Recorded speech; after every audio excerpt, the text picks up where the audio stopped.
My viewers, this is the Kurfürstendamm, which is the kind of the Broadway area of what we would consider Broadway here in New York, which would be Michigan Avenue in Chicago or Santa Monica Boulevard in LA. It's a very fancy area. The truck that you see there in the screen, in the foreground of the screen, that's the truck that apparently plowed through the people. It's about a 53-foot truck. Well, we would see a 50. There it is, right there. That's a 53-foot truck at least. I mean, and not an easy truck to put through that neighborhood. And we are hearing now that the Wall Street Journal is reporting that multiple people have been killed. Want to bring in Ron Husko again. And Ron, talk to us a little bit about, these areas that are so hard to protect. I mean, this is like a classic example of a soft target. It really is. You think in terms of churches and schools and other places that are, actually some of those are trying to be a harder target with active shooter training and awareness. But here, when you're talking about masses of the public out innocently shopping pre-Christmas, it does seem to have the early fingerprints of terrorist-driven. I know that there were warnings earlier this year coming from the United States, cautioning our own citizens that are traveling in Europe of potential heightened risk of terror attacks at Christmas markets and at holiday events. So you're talking about those quintessential gathering places where people's guard is otherwise down. And it's a reminder that no matter where you are in the world today, you ought to have a plan. So, in fact, Ron, there's an article that this is the second attack in a week in Germany. Last week, a 12-year-old boy tried to detonate a nail bomb at a Christmas market. So it seems as though they're going through very small incidents that are very basic. Even if it's a small, again, I say low-intensity threat, where you're not talking about a plane into a skyscraper, that can have a tremendous chilling effect on a population. And here we have, after multiple attacks in France and in Amsterdam and other places around Europe, you have a jittery population. Right. And of course, the purpose of terrorism is to, get governments to change their policies, change their positions based on fear. And trust me, in Europe today, there is plenty of fear that is potentially a driver of thinking in the government. So will investigators take a look at this kind of incident and then try to match it with what happened today in Turkey, where the Russian ambassador to Turkey was assassinated, and say, wait a minute, there's something going on, or do you feel like that's just coincidental in timing? Yeah, I think it's too early to tell. Certainly law enforcement will be rushing to identify who was the person renting this truck or in possession of this truck, what kind of documents are inside the vehicle, what do they have that ties them to one particular group or ideology? Is there some connection to something that went on in Turkey or in some other location around the globe? What were the drivers for that? Is it something that law enforcement should have been aware of? Is it somebody that had been under some sort of prior surveillance or in current surveillance, and they saw him as a ticking bomb, or is this somebody that they popped up out of nowhere? So all those would be under review. Well, Ron, walk me through, as an investigator, how do they determine that this is this would be considered a terror incident as opposed to, let's say, the driver having a stroke or the driver having a medical incident and just plowing through the crowd? Sure. Well, first they'll be looking at any history of this person, whether it's driving this vehicle, driving other vehicles, a maintenance record on the vehicle to see if there were mechanical failures. But very quickly, they'll be going back to social media, what has been said, what has been posted by this person, what social media sites have they been on, what's been their internet browsing history, who are they in contact with on their phone. What are they looking at? What are they thinking about in the minutes and days leading up to the incident? And that is almost certainly going to be very telling. Can they actually do that soon? I mean, this is about an hour. We're now almost 2 hours after the incident occurred. No, there's some process that goes with some of that. Certainly, if an identity is known and they can go to a social media site and you see recent postings, then that can be known very quickly. But it's going to be a process that's probably a little bit more labor intensive and time sensitive than that. So let's just update our viewers. If you're just tuning in right now, we are following breaking news out of Berlin, Germany, where an 18-wheeler has plowed into a busy section of Berlin, Germany, a Christmas market. We know one person has died, but we're also hearing the Wall Street Journal is reporting that multiple people have been killed in this attack. German newspapers are reporting that this is indeed a terrorist attack, and several other people have been injured. You're looking at live pictures right now where it is just after 9 o'clock in Germany there. You can see multiple ambulances on the scene, and we are also hearing reports that people have been crushed under that truck that plowed in there. We've got former FBI Assistant Director Ron Hosko on the phone and our executive producer Albert Lewitton, who used to live in Germany, kind of giving us some perspective of where this happened. Albert, talk to us a little bit about what a busy area this was. So the Breitscheidplatz, which is where the accident occurred, is on the Kuhdamm, the Kurfürstendamm, which is pretty much, is the only way to describe it, is sort of the Broadway of Berlin. Very fancy neighborhood where there are a lot of cafes, a lot of department stores. KaDeWe, which is one of the large department stores in Berlin, is actually very close by to that. The Zoo Station, I mean, everyone knows Zoo Station, sort of. There's a U2 song actually called Zoo Station, but Zoo Station is it's like their Grand Central, which is right there in Berlin. Where the incident occurred is by the Kaiser Wilhelm Church, which is one of the few remnants of pre-World War II Berlin that stood still, that still remains after the bombing. The only way I could describe it's really just the really fancy neighborhood. A lot of tourists were staying. A lot of people were getting their last minute Christmas shopping. If you're in New York, think of it like the Columbus Circle Market. If you're in Chicago, Michigan Avenue, it's a very, very fancy area, very full of people, especially this time of year. December the 19th, just before Christmas, it's full of people. And as we were reporting earlier, a 12-year-old boy tried to detonate a nail bomb at a Christmas market earlier this week. So this is the second attack in 1 week. Ron, when you're looking at security and leading up to Christmas, what does that mean for authorities right now? Double their vigilance, and certainly they are comparing notes, between the European authorities and back here at home. They are looking at every shred of intelligence to see what pieces connect together, what pieces are different. Is there a common theme, a common thread?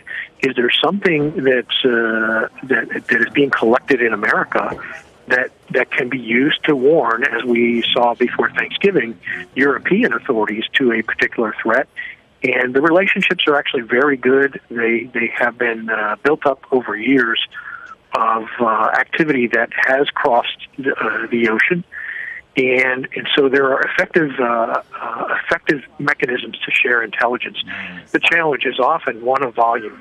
Is how much comes in, how do you make sense of it and share it? Ron, thank you so much. We're going to interrupt. We're going to go into listen to an English broadcaster, Deutsche Welle. They're doing a live shot on this attack in Berlin right now. Let's listen. Actually, you can see that maybe behind me in the back. Police has now closed this road here.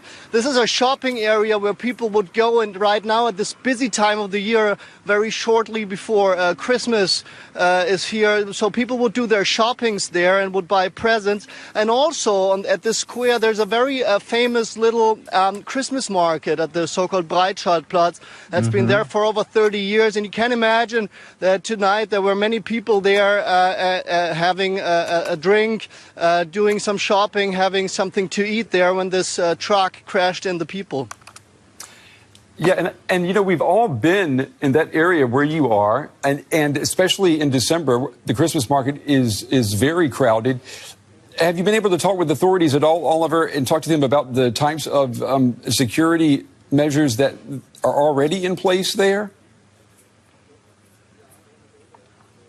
Well, I mean, the police is now trying to keep people out because the person, the perpetrator that apparently drove this truck is still at large. So they're actually saying this is going to be quite a dangerous situation to be here, actually. So what they're doing is they're trying to keep people out right now. This is unfolding at this very moment, and they don't have a lot of information right now. So we have to be a bit more patient here and see what's happening. Right. Yeah, and if you are joining us here on DW News, we've got breaking news coming out of Western Berlin tonight. An apparent, police are saying, an apparent terror attack on a Christmas market. You're looking at live pictures of the scene right now. There is one confirmed fatality. Police saying maybe up to 50 injured. The driver of the truck, we understand from police, fled the scene and is on the loose right now. Our correspondent, Oliver Sallet, who was on the scene there, telling us that the police are saying that that area remains a dangerous crime scene. They have, as you can see, have trying to cordon off the area. Oliver, do we know exactly how many people, an estimate of how many people were in that vicinity when this truck plowed into the market? I can only guess right now. I think those must have been several hundred people, but if you consider that 50 were injured, and we know that 2 people died so far, and we also know, and if we remember further attacks that happened earlier this year, and obviously it rings a bell if you think about Nice, what happened there when a truck drove into a big crowd of people, that eventually and after a while the number of casualties goes up and up. So what I'm pretty sure is that this is not we're not at the end of the day today, and there might be even more people who died from this attack. Yeah, which we might find out later. Yeah, I mean we've got some reports coming in right now. The Wall Street Journal, for example, a colleague there saying that the death toll is rising, according to what police are telling him right now, saying that police are saying as many as 9 people could be dead. And that we're hearing from a colleague at the Wall Street Journal right now who is on the scene. So it's a situation in flux. If you're just joining us, again, this is a breaking news situation. There has been an apparent, police are saying, a terror attack on a Christmas market in Western Berlin. We have confirmed 1 fatality. We have reports of 2 fatalities. Other reports saying that that number may be higher. We understand from police that up to 50 people have been injured. The driver of the truck... And we want to just give you an update here on CBSN as we're listening to DW News. A tweet from the Berlin Police Department has confirmed that 9 people have been killed in this attack. Many other people have been injured. As you can see, a very active scene there in Berlin. This happened about 2 hours ago, where an 18-wheeler plowed into this busy Christmas market in Berlin, killing 9 people, injuring many others. We're going to continue to listen to DW News. We're in quite a distance actually here, so I would guess those are at least say 200 to 300 meters here. There's many police and ambulance cars coming in here. There's also scenes of people who are like trying to reach a nearby local train station, the so-called Bahnhof Zoo, and people just don't know where to go right now, and police can't even tell them either, because police doesn't even know where the other sides and entrances and exits are of this area right now. It remains under lockdown, that's for sure. And Oliver, we just heard confirmed from the police that 9 people have died in this attack. That's just coming across from the Berlin police. So 9 people died. They are, as I understand, standing by the number of 50 people have been injured. A tragic Monday night here in the German capital. If you're just joining us right now, there has been, police are saying, an apparent attack on a Christmas market in Western Berlin. We understand now that 9 people have been killed. They died when a truck drove into a crowded scene. People out on a cold winter's night at a Christmas market, which is something that you would find all across the country. 9 people have died, 50 people have been injured. Oliver, what about safety there? We were talking with Melinda about that. there is no absolute safety. We understand that, but there has been the fear in the country, particularly this year, that something like this was bound to occur. Oh, yeah, absolutely. I mean, just think back what happened in summer. We had an attack in the city of Würzburg in a train where a young refugee attacked people with an axe. And we had another case in the city of Ansbach where a refugee as well, he was supposed to be detained back out of Germany, where he blew himself up at a summer festival. Now, there has been this fear all over the country, and many people were actually asking themselves, why did nothing happen so far at this point? Now we see how quickly things can change, and it's a very tense moment right now here as we speak, and police is still coming in, and the situation is still not clear here. All right. Oliver, stand by there. We'll let you see if you can't gather some more information for us. I'm here in the studio. My colleague Daniel Winter is with us. You've been gathering some information, Daniel. And we have been listening to DW News as they are reporting, and we have reported that the Berlin Police Department tweeted out that 9 people have been killed in this attack in Berlin, Germany. A truck plowed into a busy section, this Christmas market there, killing 9 people, injuring multiple other people there, as we're taking a look at some live pictures off Facebook and Periscope and watching that video from DW News. We've got our former FBI Assistant Director, Ron Hosko, on the phone. Ron, we want to talk to you. Just on November 21st, the State Department issued a 3-month travel warning to all people, to all Americans planning trips to Europe. Here we are, less than a month later, and here we're seeing this.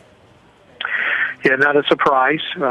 There's been a long-standing concern about jihadists, Europeans who travel to the Middle East for the sake of jihad and then return home. The ease of travel into and out of Europe and between countries. There is certainly a robust intelligence collection here domestically and across Europe.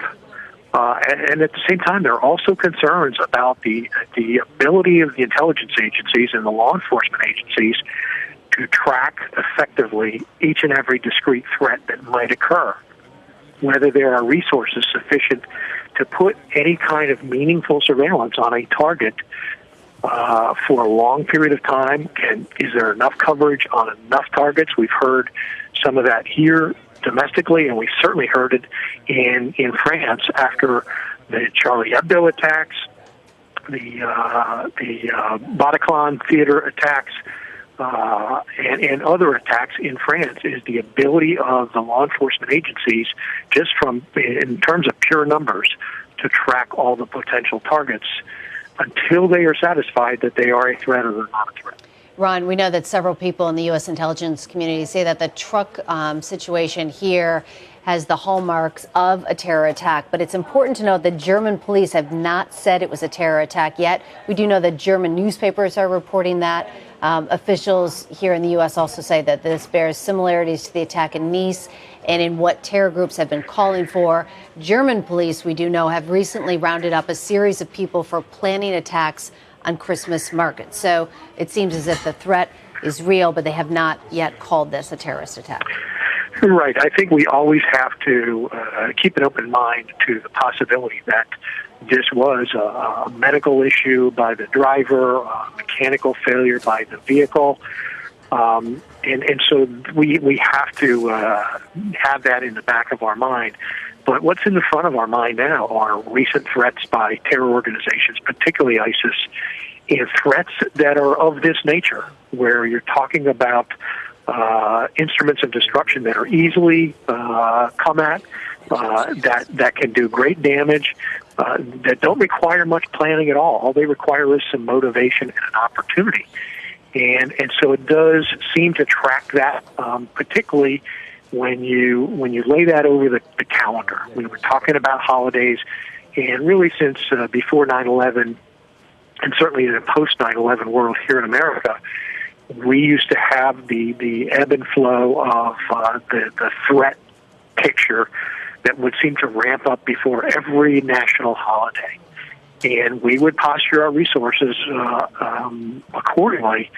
But now it looks like there may be something to this coming from this monster that we know as ISIS, that are looking for just those sorts of public gatherings and perhaps those holidays that mean something to everybody else besides them as targets of opportunity. Opportune times to cause the greatest amount of carnage and get attention. All right. Ron Hosko, stay with us. We're going to come back to you in just a little bit. We want to bring in Anna Norskevich. She's a CBS News producer in Berlin. Anna, what can you tell us? What are you seeing?